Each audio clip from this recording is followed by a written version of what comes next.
নমস্কার, রানুজ গ্রিনারিতে আপনাদের স্বাগত। আজকে আমি আপনাদের দেখাবো স্থলপদ্ম গাছ লাগানোর পদ্ধতি ও যত্নের সহজ উপায়। আমার আগের একটি ভিডিওতে সহজে বাগানে করতে পারেন এরকম 25টি গ্রীষ্মকালীন ফুলের নাম এবং তাদের মাটি তৈরি বিষয়ে আলোচনা করা আছে। ডেসক্রিপশনে এর লিঙ্কটি দিয়ে দেব। এখানে আমি দেখাবো কিভাবে স্থলপদ্মের জন্য মাটি প্রস্তুত করছি।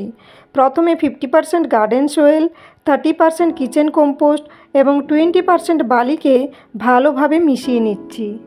আমি যে 50% গার্ডেন সয়েল দিচ্ছি এটি গাছকে শক্তভাবে ধরে রাখতে ও প্রয়োজনীয় খনিজ সরবরাহ করতে সাহায্য করে। 30% কিচেন কম্পোস্ট মাটিকে উর্বর রাখতে, জল ধারণ ক্ষমতা বাড়াতে এবং গাছের শিকড় বৃদ্ধিতে সাহায্য করে। 20% বালি মাটির নিষ্কাশন ক্ষমতা বাড়ায় যাতে শিকড় পচে না যায়।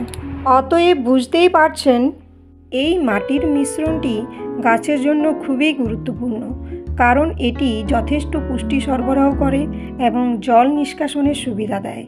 ভালোভাবে মিশিয়ে নেওয়ার পর আমি এই মিশ্রণটি গাছ লাগানোর পাত্রে ভরছি এবং চারা লাগানোর সময় খেয়াল রাখতে হবে যাতে মূলগুলো ঠিকভাবে বসানো হয় এবং গাছটি সঠিকভাবে দাঁড়িয়ে থাকে।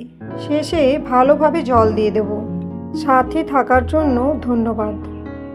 ভালো লেগে থাকলে অবশ্যই লাইক, শেয়ার, সাবস্ক্রাইব করতে ভুলবেন না।